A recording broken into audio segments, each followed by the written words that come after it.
Hello dear students, welcome to Magnet Bench. मैं अभिनव सिंह राठौर स्वागत करता हूं आप सभी का इस प्लेटफॉर्म पे जो कि आपके लिए लेकर आता है क्वालिटी कंटेंट, वो भी बिना कोई पेड सब्सक्रिप्शन के। यहां आप हमारे वीडियोस देख सकते हैं मल्टीपल प्लेटफॉर्म्स पे, जहां पे आपको कोई भी टाइप का सब्सक्रिप्शन कोड या कूपन कोड नहीं मांगा जाता, फ्री एजुकेशन दी जाती है मैग्नेट बेंच द्वारा। तो इस चैप्टर में मैं फिर से आपका स्वागत करता हूं। बात कर रहे हैं आखिरी चैप्टर के बारे में, ज्योग्राफी का है पॉपुलेशन। पॉपुलेशन क्यों जरूरी है, इसके क्या क्या घटक हैं, क्या क्या फैक्टर्स हैं, इंडिया की पॉपुलेशन, इंडिया की डेमोग्राफी देखेंगे, यहाँ पे बर्थ रेट की बात करेंगे, कुछ और भी कंसेप्ट्स की बात करेंगे। फिर फाइनली नेशनल पॉलिसीज देखेंगे कि भाई कैसी पॉलिसीज होती है, हेल्थ का क्या इफेक्ट होता है उन सब चीजों पे। तो ये सब चीजें आज पूरा कवर करने जा रहे हैं ये वन शॉट रिवीजन वीडियो में। तो चलिए without any kind of further wait सबसे पहले चालू करते हैं ये वीडियो। थोड़ा बहुत इंट्रोडक्शन कि बेसिकली हम बात कर रहे हैं पॉपुलेशन की, तो पॉपुलेशन जरूरी क्यों है। पॉपुलेशन जरूरी इसलिए है, देखो ह्यूमंस की बात करते हैं, human are the ultimate resource.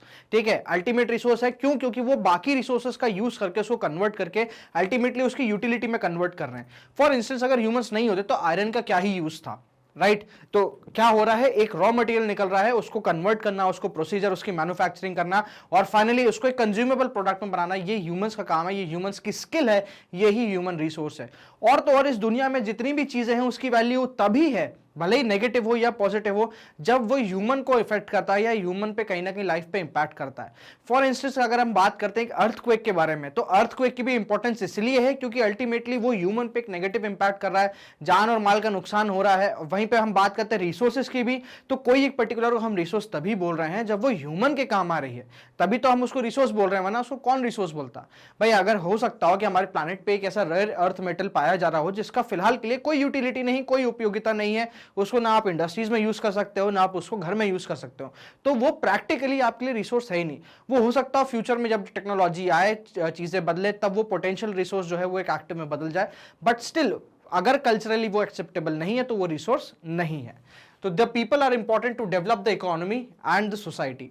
People make use of resources and then themselves are resources with varying quality. Natural events like flood or a tsunami becomes a disaster only when they are affected crowded village or a towns. Hence, population is a pivotal element. It is the point of reference from which all other elements are observed. ये बहुत important point है भाई, यही एक humans are the point जहां से हम बाकी रेफरेंसेस लेके चीजों के बारे में बात करते हैं। यार पता है तूने, यार उसको, उसके दोस्त था, उसका ये था, उसने ऐसा कर दिया, उसने वैसा कर दिया, तो यहाँ पे भी हम कहीं ना कहीं ह्यूमन को रेफरेंस में लेके ही बात करते हैं। तो resources, calamities and disasters, they are all meaningful only in relation to human beings. अगर वो रिलेशन में नहीं है ह्यूमन बींग्स के, ह्यूमन बींग को इफेक्ट बिल्कुल नहीं कर रहा, तो हम उसकी बात भी नहीं करना पसंद करते। The census of India provides us with this information regarding the population of our country. क्या क्या बताता है हमको ये कि साइज और डिस्ट्रीब्यूशन क्या क्या है, कि कितना बड़ा हमारी पॉपुलेशन है, कौन कौन से स्टेट में किस हिसाब से डिवाइडेड है, कैसे डिस्ट्रीब्यूटेड है, population growth and process of population change, grow कैसे हो रही है, पॉपुलेशन चेंज किन किन घटकों से होगी, बर्थ रेट की बात करेंगे, ग्रोथ रेट की बात करेंगे, IMR इन्फेंट मोर्टालिटी रेट हो गया उसकी बात करेंगे। ये सब चीजें फैक्टर्स इंपॉर्टेंट हो जाते हैं। Characteristics of qualities of the population, कितनी परसेंटेज ऑफ पॉपुलेशन जो है आपकी वो डिपेंडेंट है, कितनी परसेंटेज पॉपुलेशन जो आपकी है वो एक्टिव है, मतलब इकोनॉमिक डेवलपमेंट में आपका साथ दे रही है। ये सारी चीजों पर आज इस पे बात करने जा रहे हैं, और यही कहीं ना कहीं क्या होते हैं, इंपॉर्टेंट क्वेश्चंस हो जाते हैं आपके किस चीज के, पॉपुलेशन चैप्टर के। तो इस चैप्टर में आपको स्टैटिस्टिक्स बहुत देखने को मिलता है, साथ साथ कंसेप्ट के डेफिनेशंस। तो यहाँ पे याद रखिएगा कि एक बहुत सारी डेफिनेशंस मिला के भी आपसे एक 5 मार्कर पूछा जा सकता है, साथ साथ में डेफिनेशंस को एज ए 2 मार्कर या 3 मार्कर भी पूछा जा सकता है। और आप जो फैक्चुअल इंफॉर्मेशन यहाँ पे दी गई है वो ऑफकोर्स MCQ में आपके लिए इंपॉर्टेंट हो ही जाती है। तो एज ऑफ मार्च 2011, भाई मार्च 2011 के बाद से हमारे यहाँ पे सेंसस कंडक्ट नहीं हो पाया है बिकॉज ऑफ कोविड। तो हर 10 साल में कंडक्ट होता है। 2010 में हुआ था, रिपोर्ट 2011 में आई थी, अब 2020 में हुआ था, रिपोर्ट 2021 में आनी थी, but ultimately due to COVID ये जनगणना नहीं हो पाई है। तो फिलहाल के लिए भी हम किसके स्टैटिस्टिक्स मानेंगे, मार्च 2011 की ही स्टैटिस्टिक्स जो है हम उसको कंसिडर करेंगे। तो इंडिया स्टूड एट 1210.6 मिलियन, मतलब 121 करोड़ की क्या है हमारी जनसंख्या है। ठीक है, 1.21 बिलियन पीपल है हम लोग, कितने, 1.21 बिलियन, राइट, है ना, which accounts for 17.5% of the world's population. पूरी दुनिया की पॉपुलेशन का 17.5% कहां रिसाइड करता है, तो हमारे इंडिया में ही रिसाइड करता है। टोटल एरिया कितना है इंडिया का, तो 3.28 स्क्वायर किलोमीटर्स है, जो कि 2.4% है पूरे वर्ल्ड के एरिया का, पूरे अर्थ के एरिया का 2.4% पे हम क्या अकोमोडेट करते हैं, 17.5% पॉपुलेशन को अकोमोडेट कर रहे हैं। 2011 के सेंसस की बात करें तो यूपी जो है उसकी पॉपुलेशन सबसे ज्यादा है इंडिया में, 199 मिलियन। कितनी? 199 मिलियन उसकी पॉपुलेशन है, which is one of the most popular state of India. वहीं बात करते हैं 16% ऑफ द वर्ल्ड्स पॉपुलेशन कहाँ, हाँ ठीक है, बात हो गई, ठीक है, of the countries population. UP में टोटल, यूपी की बात है, यूपी में कितना? 16% ऑफ कंट्रीज पॉपुलेशन कहां रहती है? तो हमारे उत्तर प्रदेश में रहती है, ठीक है। Sikkim has just a population of 0.6 million. तो यहां पे स्टेट वाइज अगर मैं बात करता हूं, ठीक है, तो हाईएस्ट और लोएस्ट यूपी, सिक्किम, ठीक है। ये स्टैटिस्टिकल डेटा हमको यहां पे मिल जाता है कि भाई हाईएस्ट कौन से स्टेट में है? यूपी में है 199 मिलियन और सिक्किम में 0.6 मिलियन। ये स्टैटिस्टिक हमको यहाँ पे मिल जाता है। वहीं हम बात करते हैं अगर लक्षद्वीप की, तो सिर्फ 64,000 लोग वहां पे प्रेजेंट हैं। Almost half of India lives in just 5 states, जो कि उत्तर प्रदेश, महाराष्ट्र, बिहार, वेस्ट बंगाल और आंध्र प्रदेश है। वहीं पे राजस्थान, जो कि सबसे बड़ा स्टेट है हमारे यहाँ पे कंट्री का, वो सिर्फ 5.5% ऑफ टोटल पॉपुलेशन इंडिया को अकोमोडेट करता है, ठीक है। तो ये स्टैटिस्टिक्स थोड़े बहुत आपके सामने प्रेजेंटेड। चलो इंडिया पॉपुलेशन डेंसिटी देखते हैं, डिस्ट्रीब्यूशन बाय डेंसिटी देखते हैं। डेंसिटी समझो क्या है? घनत्व, ठीक है। मतलब एक पर्टिकुलर यूनिट एरिया में आप कितने मॉलिक्यूल्स और पार्टिकल्स डाल रहे हो। सिमिलरली जब हम डेंसिटी को पॉपुलेशन से रिलेट करके जब बात करते हैं, हम ये बोलते हैं कि एक पर्टिकुलर यूनिट एरिया में आपके कितने नंबर ऑफ पीपल रह रहे हैं, वो हो जाती है आपकी क्या? पॉपुलेशन डेंसिटी, ठीक है। तो यूनिट की जब बात करते हैं तो हम देखते हैं स्क्वायर किलोमीटर। एक स्क्वायर किलोमीटर में कितने जनसंख्या रह रही है उसको हम बोल देंगे क्या? Population density. तो population density provides a better picture of the uneven distribution. तो पॉपुलेशन डिस्ट्रीब्यूशन की जब हम बात करेंगे तो ये क्या कौन देगा हमको? डेंसिटी देगी, ठीक है, कि भाई कितने घनत्व है, कितनी ज्यादा लोग एक पर्टिकुलर स्टेट में रह रहे हैं, कितने कम रह रहे हैं, कैसे ये अनइवन डिस्ट्रीब्यूशन है और इसके आगे रीजंस क्या क्या है, ठीक है। Population density is calculated the number of person per unit area. जैसे कि मैंने आपको बताया यूनिट एरिया क्या है? Kilometre square. Only Bangladesh and Japan have higher average population density than India. ठीक है, तो पूरे कंट्रीज में सिर्फ बांग्लादेश और जापान ऐसी कंट्री है जिनकी पॉपुलेशन डेंसिटी इंडिया से ऊपर है। इंडिया की population density according to 2011, again याद रखिएगा जब भी आप कोई स्टैटिस्टिक प्रेजेंट कर रहे हो तो प्लीज उस ईयर को प्रेजेंट करिएगा जिसमें वो स्टैटिस्टिक है। तो इट इज 382 पर्सन्स पर किलोमीटर स्क्वायर या पर square kilometre. Density from in India varies from 1102 person पर स्क्वायर किलोमीटर इन बिहार, ठीक है। तो सब बिहार की जब हम बात करते हैं डेंसिटी कितनी है? ठीक है, 1102 लोग, ठीक है, या 1102 या 1102 पीपल पर स्क्वायर किलोमीटर। वहीं अरुणाचल प्रदेश की बात करते हैं तो कितने हैं? सिर्फ 17 पीपल पर स्क्वायर किलोमीटर्स। तो यहां पे स्टैटिस्टिक्स एक और हमको डेंसिटी का देखने को मिल जाता है। इंडिया की डेंसिटी कितनी है? 382 पीपल पर स्क्वायर किलोमीटर, ठीक है। ये टोटल डेंसिटी है किस चीज की? हमारे इंडिया की। तो यहां पे 3 स्टैटिस्टिक और हमको देखने को मिलते हैं, हाईएस्ट, लोवेस्ट और एक इंडिया का एवरेज क्या है, ठीक है। चलो डिस्ट्रीब्यूशन आप देख एक बार और ध्यान दे दीजिए। यूपी हो गया जो 16% पे है, ठीक है। उसके बाद हम देखते हैं महाराष्ट्र 9%, बिहार 9%, वेस्ट बंगाल 8%, आंध्रा 7%। आंध्रा के बाद आता है हमारा मध्य प्रदेश और तमिलनाडु, दोनों 6% पे हैं, ठीक है। फिर राजस्थान भी ऑलमोस्ट 6% अप्रॉक्सीमेटली, कर्नाटका 5, गुजरात 5, उड़ीसा 3, केरला 3, झारखंड 3, असम 3, पंजाब 2। उसके बाद देखते हैं हम छत्तीसगढ़ और हरियाणा 2-2%, दिल्ली 1%, JNK 1%। JNK में यहाँ पे 2011 का है, ठीक है, तो इसमें लद्दाख भी इंक्लूडेड है, ठीक है, इसमें लद्दाख भी इंक्लूडेड है बिकॉज 2011 में लद्दाख क्या था? एक पार्ट हुआ करता था जम्मू कश्मीर स्टेट का। झारखंड में 1% और अदर स्टेट्स एंड यूटीज में बाकी 2%। तो ये पूरा पॉपुलेशन डेंसिटी चार्ट आपके सामने प्रेजेंट है। द रगेड, हाँ अब देखो पॉपुलेशन साइज और डिस्ट्रीब्यूशन। डिस्ट्रीब्यूशन अनइवन क्यों है? क्योंकि रगेड टेरेन और अनफेवरेबल क्लाइमेटिक कंडीशन, ठीक है, these are the primary responsible for the sparse population. जब हम बात करते हैं क्लास 8th की तो यहां पे भी हमने क्या पढ़ा था, पॉपुलेशन पढ़ा था, डेमोग्राफी पढ़ी थी। तो यहां पे हमने कुछ फैक्टर्स ऐसे देखे थे, एक तो हो गए क्लाइमेटिक, या फिर हमने उसको बेसिकली क्या कहा था, फिजिकल। फिजिकल में भी क्लाइमेटिक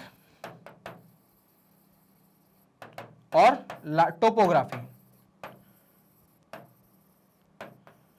उसके बाद हमने देखे थे कुछ ह्यूमन फैक्टर्स, जैसे कि social development, economical development, cultural factors, ठीक है, ये चीजें हमने देखी थी। भाई कोई अगर रिलीजियस सिटी है तो वहां पॉपुलेशन ज्यादा देखने को मिलेगी, ये सब चीजें हमने कहा डिस्कस करी थी, क्लास 8 में डिस्कस करी थी। उसी के बेसिस पे हम ये भी बोल सकते हैं कि भाई इन प्राइमरी फैक्टर्स कौन से हैं, तो हमारे क्लाइमेटिक कंडीशंस और हमारी टेरेन या हम कह सकते हैं टोपोग्राफी, ये तो प्राइमरी कंडीशंस है जिसकी वजह से हमको एक अनइवन देखने को मिलता है। नो डाउट जो हमारे ह्यूमन फैक्टर्स हैं और जो अदर फैक्टर्स जैसे कि डेवलपमेंटल फैक्टर्स हो गए या इकोनॉमिकल फैक्टर्स हो गए, वो भी बहुत बड़ा ये क्या है, पुश और पुल फैक्टर है, ठीक है। चलो, तो Assam and most of the peninsular state have moderate population density, hilly, dissected and rocky nature of the terrain, moderate to low rainfall, shallow and less fertile soils have influenced the population density in these areas। तो यहाँ पे low density क्यों है, क्योंकि ये hilly है, dissected है, rocky nature है terrain का, यहाँ पे moderate to low rainfall देखने को मिलती है, shallow और less fertile soil ज़्यादातर आपके कौन से peninsular area में have influenced the population density। वहीं northern plains और केरला की बात करें, ठीक है, northern plains और केरला की, northern plains पे कौन से आपके आ गए, यूपी, बिहार, आपका वेस्ट बंगाल, फिर आपके पंजाब, हरियाणा, ये वाले एरिया जो है ये क्या है, क्योंकि पॉपुलेटेड है, क्योंकि यहाँ पे फ्लैट प्लेन्स है, ठीक है, फ्लैट प्लेन्स है, फर्टाइल सॉइल है और अबांडमेंट ऑफ रेनफॉल देखने को मिलती है। साथ साथ फ्लैट टेरेन होने की वजह से यहाँ पे डेवलपमेंट जो है वो इजी है, construction of the roads, housing, ये सब चीज़ें जो है वो काफ़ी सुकमय है। इस वजह से यहाँ पे क्या है, पॉपुलेशन डेंसिटी हमको ज़्यादा देखने को मिल जाती है। द नंबर्स, हाँ चलो, population growth and the process of population change, कि पॉपुलेशन ग्रो कैसे होगी और पॉपुलेशन चेंज कैसे होगी, ठीक है। तो number and the distribution and composition of the population are constantly changing.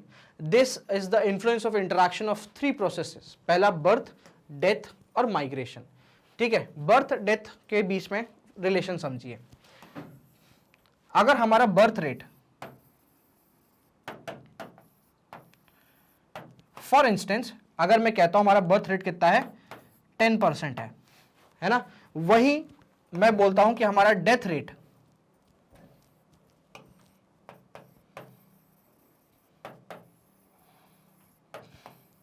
4% है, तो इसका मतलब ये हुआ कि एनुअल ग्रोथ रेट कितना हो जाएगा, ऑन एन एवरेज 6%, ठीक है। 6% के आसपास हमारा क्या हो जाएगा, ग्रोथ रेट, मतलब 6% की आप कह सकते हैं हिसाब से हम एनुअली ग्रो कर रहे हैं, है ना। वहीं अगर मैं बात करता हूं कि हमारा अगर बर्थ रेट आ जाता है 7% पे, ठीक है, और हमारा डेथ रेट आ जाता है 10% से, तो हम लोग -3% के हिसाब से, मतलब हम लोग क्या कर रहे हैं, नेगेटिव ग्रो कर रहे हैं, हमारी पॉपुलेशन घट रही है, बढ़ने की बजाय घट रही है, ठीक है। तो ये तो हो गया क्या आपकी परसेंटेज वाइज। हम फिर बात करते हैं किसकी, आपके एक्चुअल नंबर्स की, एब्सोल्यूट क्वांटिटीज की।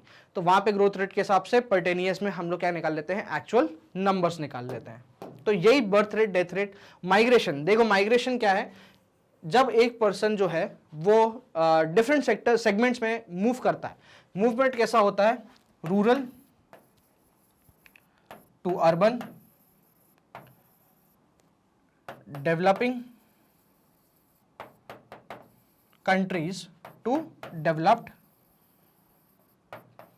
कंट्रीज, है ना, ये ऐसा मूवमेंट होता है, ठीक है। 2 टाइप के फैक्टर्स होते हैं जो कि माइग्रेशन को लीड करते हैं, ठीक है। पहला होता है पुश फैक्टर, ऐसी पर्टिकुलर चीजें जो कि नेगेटिव है वहां रहने वाले इंसान के लिए, like for example poverty, unemployment. कुछ पॉलिटिकल कंडीशंस भी क्रिएट हो सकती है, नो डाउट, कि भाई आपके यहाँ पॉलिटिकल इंस्टेबिलिटी बहुत ज्यादा वॉर जोन में है, जैसे कि सीरिया हो गया। तो ये सब क्या है, ये पुश फैक्टर्स हैं, ये आपको धकेल रहे हैं एक पर्टिकुलर जगह से और आपको क्या कर रहे हैं, फोर्स कर रहे हैं दूसरी जगह माइग्रेट होने के लिए, ठीक है। वहीं एक आते हैं पुल फैक्टर्स। पुल फैक्टर्स क्या करते हैं, कुछ इंसेंटिव देके क्या करते हैं, अट्रैक्ट करने की कोशिश करते हैं, जैसे कि better standard of living.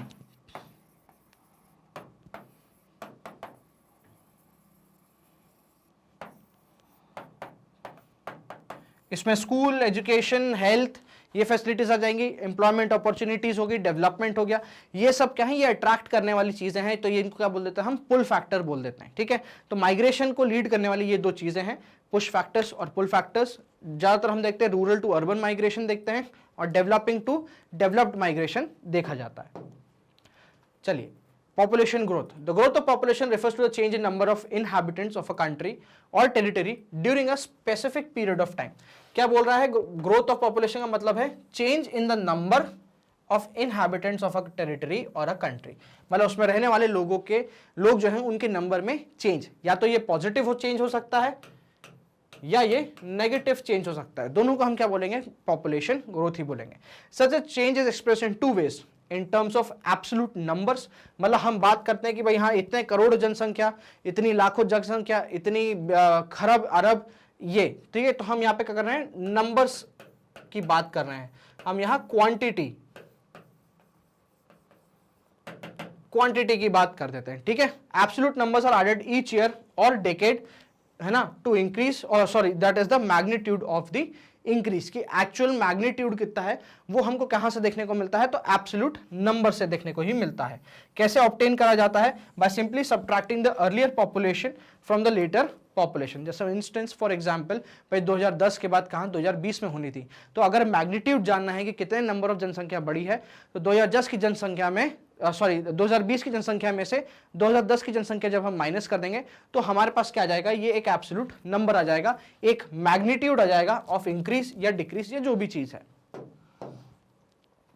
The rate और the pace of population increase is studied in percent per annum, ठीक है। रेट या फिर जो पेस है पॉपुलेशन इंक्रीज की, उसको हम कैसे पढ़ते हैं, पर एनम के रेट में पढ़ते हैं, ठीक है।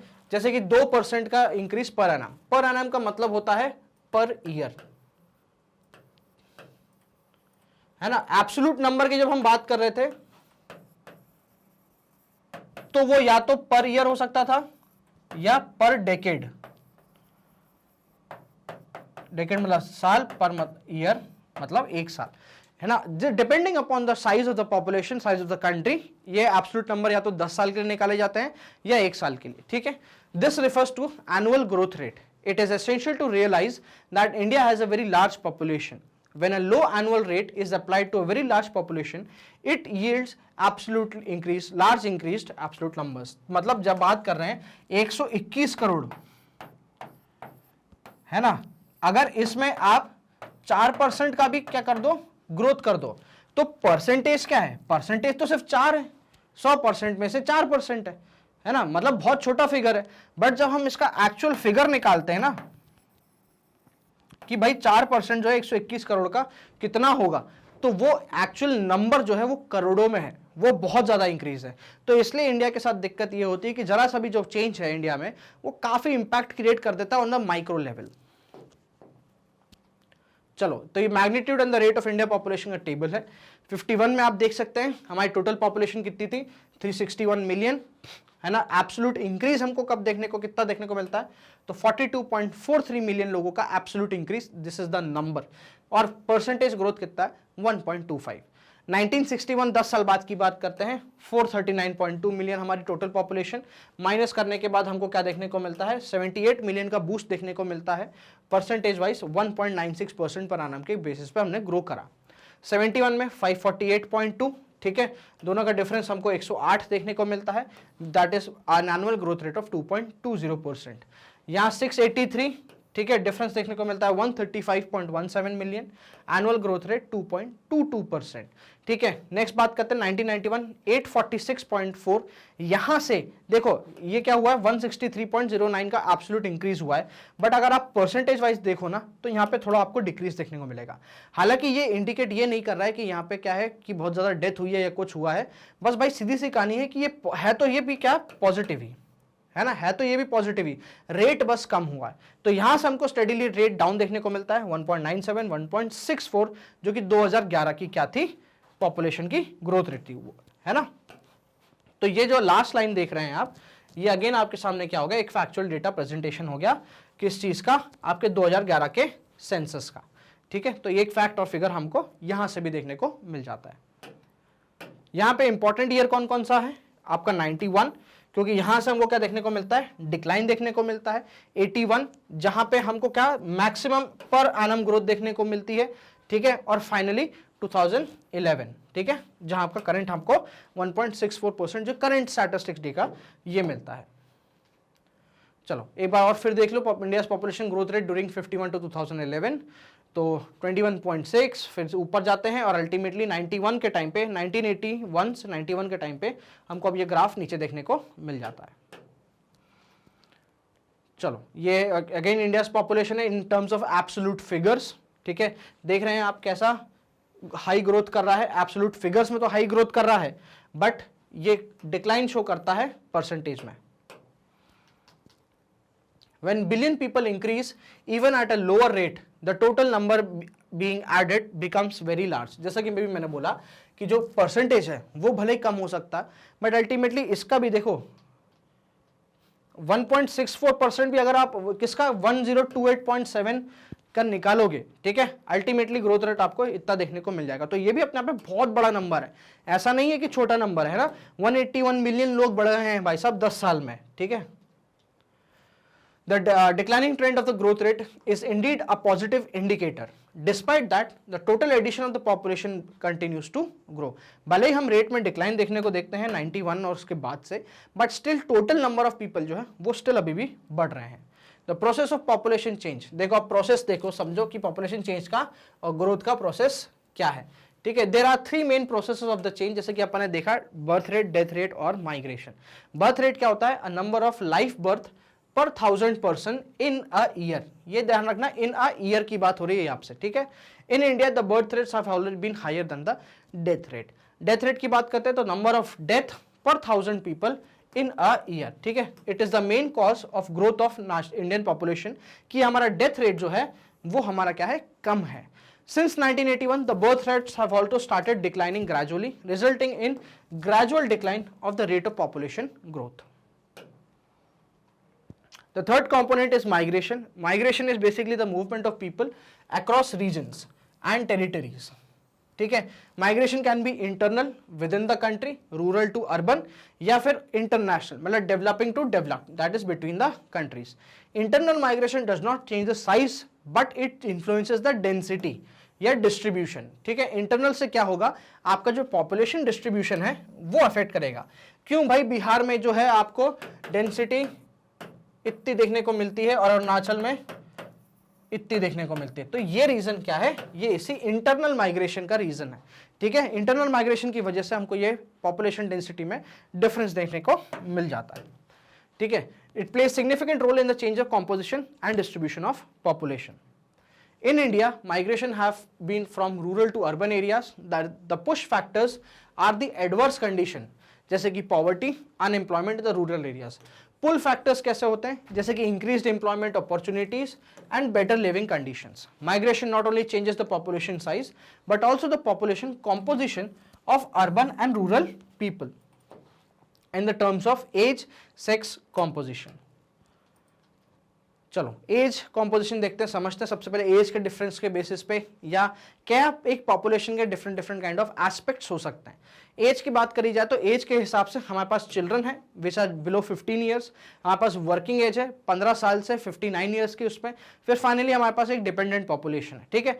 तो चिल्ड्रन की बात करें तो they are economically unproductive. Working age की बात करते हैं तो इकोनॉमिकली प्रोडक्टिव होते हैं, they comprise the working population, working labour force comprise करती है और यही कंट्रीब्यूट डायरेक्टली करती है हमारे किसमें, जीडीपी ग्रोथ में, ठीक है। फिर finally age above 59, they can be economic productly but they may have retired, कुछ कर सकते हैं कुछ नहीं कर सकते, बट स्टिल हम इनको किस पे रखते हैं, डिपेंडेंट पॉपुलेशन में रखते हैं। They may be working voluntary but they are not available for employment through recruitment.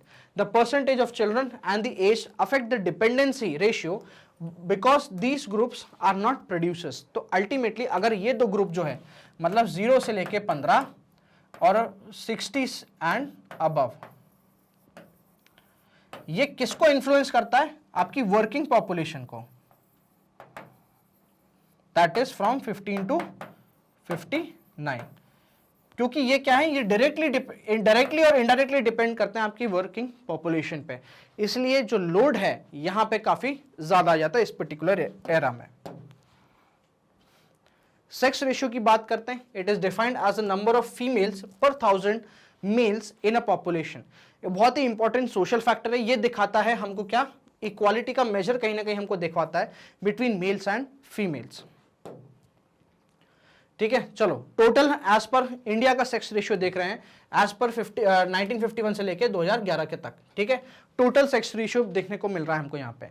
1951 की बात करते हैं तो 946 फीमेल्स पर 1000, 61 में 941 फीमेल्स पर 1000, 71 में 930 फीमेल्स पर 1000, 81 में 934।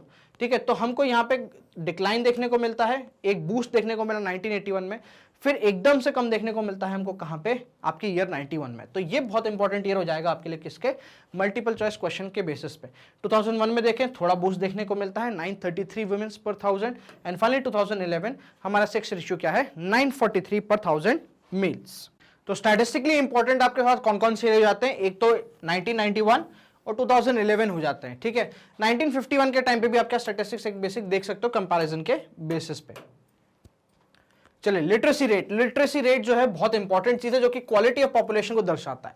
भारत में बोला जाता है कि लिटरेसी रेट क्या चीज है, कि भाई एक ऐसा इंसान जो कि पढ़ सकता है, लिख सकता है वर्नाकुलर लैंग्वेज में, साथ साथ डेली कैलकुलेशंस करने में सक्षम है, जो कि उसको डेली लाइफ में काम आते हैं, जैसे कि एडिशन, मल्टीप्लिकेशन, माइनस, मतलब सब्ट्रैक्शन या डिवीजन।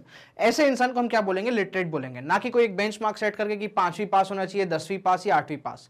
ठीक है, तो informed and educated citizen can make intelligent choices and undertake research and development projects। इसलिए हम क्या बोल रहे हैं, एजुकेशन को या लिटरेसी रेट को काफी इंपॉर्टेंस और तवज्जो दे रहे हैं। According to 2011 census, a person age 7 years and above who can read and write within understanding of any language is treated as literate।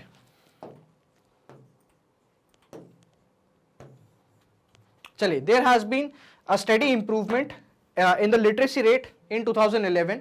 73% पे आते हैं, कितना, 73% पे हम लिटरेसी रेट पे आते हैं 2011 में। ठीक है, जिसमें से कि इस 73% में से 80.9% कौन है, मेल्स हैं, और 64.3% कौन है, फीमेल्स है। तो यहां पे भी हमको थोड़ी बहुत इनइक्वालिटी देखने को मिलती है कि भाई अगर हम 73% को क्या मान ले, 100% मान ले अगर, तो इस 100 में से 80.9 और 64.6, हालांकि टोटल 100 नहीं हो रहा, बट स्टिल इतना परसेंटेज टोटल पॉपुलेशन में से हमारे पास परसेंटेज की बात करी जाए कि भाई टोटल में से 73% है, मेल फीमेल में से जितने भी मेल है उसमें से 80.9 और जितनी भी फीमेल है उसमें से 64.6 कितनी है, एजुकेटेड है या लिटरेट है। Occupational structure, the percent of population that is economically active is an important index of development। इस पर्टिकुलर पॉपुलेशन का ज्यादा होना जरूरी है, साथ साथ में जो चिल्ड्रन है उनका भी एक कंपेरेटिवली ज्यादा पोर्शन होना बहुत जरूरी, तभी तो वो आगे जाके क्या बोलते हैं, वर्किंग पॉपुलेशन में कन्वर्ट होते हैं। तो distribution of population according to different type of occupation is known as refer to as occupational structure. Different type के ऑक्यूपेशन जैसे कि एक्टिविटीज हो गई अपनी प्राइमरी, सेकेंडरी या टर्शरी।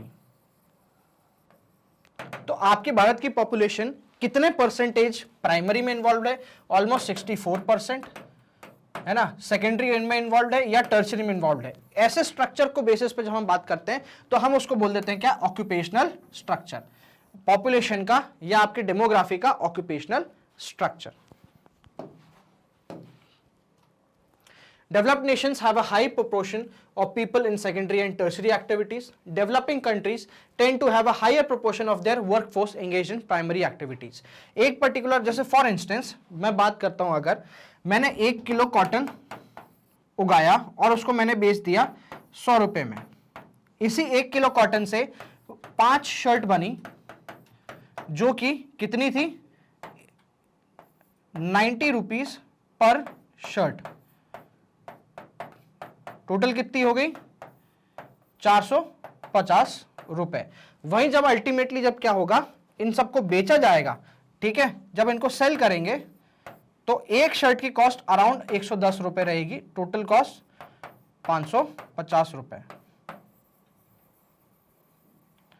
इसीलिए ठीक है, ये डिफरेंस की वजह से हम कह सकते हैं कि जो डेवलप्ड नेशन है, ठीक है, जो इकोनॉमिकली बहुत स्ट्रांग है, वो क्या रहता है, इस मैन्युफैक्चरिंग या टर्शरी सेक्टर में रहता है। ठीक है, उसकी ज्यादातर पॉपुलेशन कहाँ इन्वॉल्व रहती है, मैन्युफैक्चरिंग में रहती है या किस में रहती है आपकी, या तो मैन्युफैक्चरिंग में रहेगी या टर्शरी सेक्टर में इन्वॉल्व रहेगी। और जो डेवलपिंग कंट्री है, सॉरी अंडर डेवलप्ड कंट्री है, वो कहां रहेगी आपके एग्रीकल्चर प्रोडक्शन में ज्यादा रहेगी। ठीक है, तो in India 64% of the population is engaged only in agriculture. Proportion of population dependent on secondary and tertiary, ठीक है,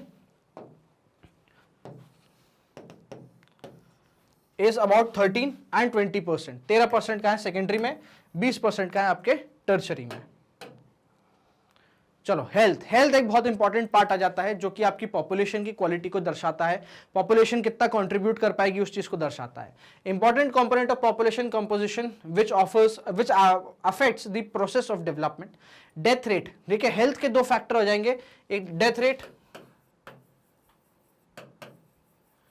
और एक IMR, इन्फेंट मोर्टालिटी रेट।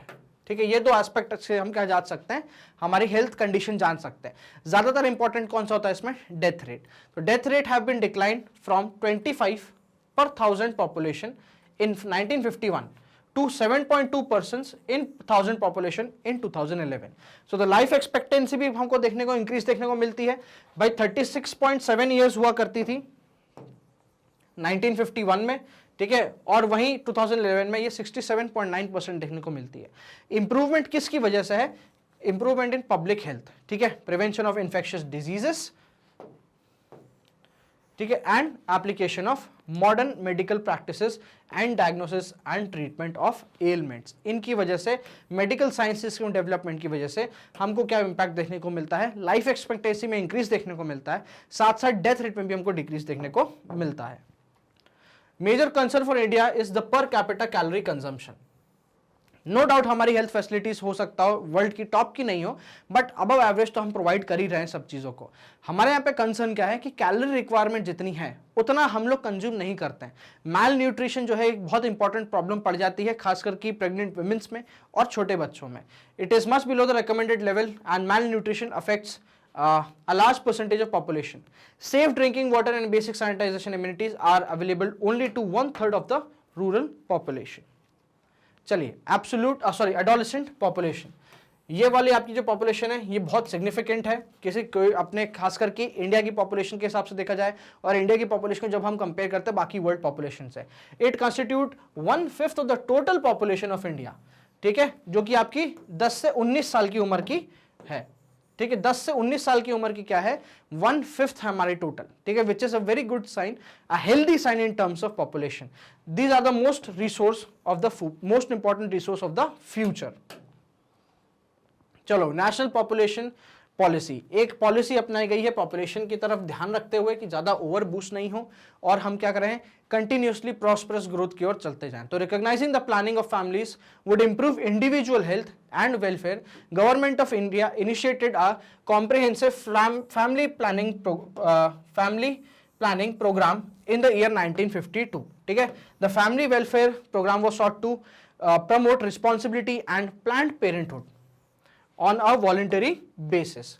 ठीक है, the national population policy NPP 2000 is a accumulation of years of planned efforts. तो ये हमारे सामने पॉपुलेशन देखने को मिल जाती है जहां पे हम फैमिली प्लानिंग की बात करते हैं,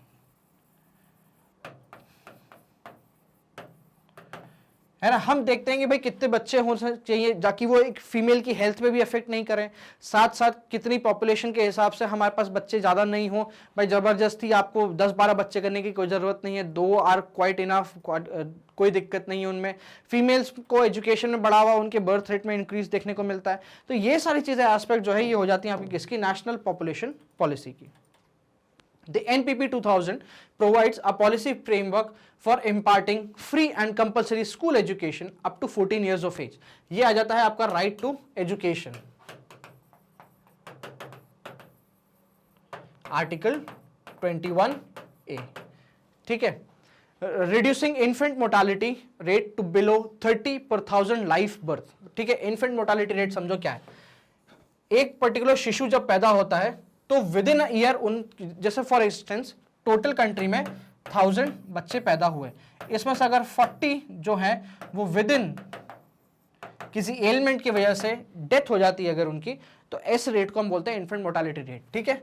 तो इसको कितना होना चाहिए, बिलो 30 होना चाहिए पर 1000 लाइफ बर्थ, ठीक है, पर 1000 लाइफ बर्थ।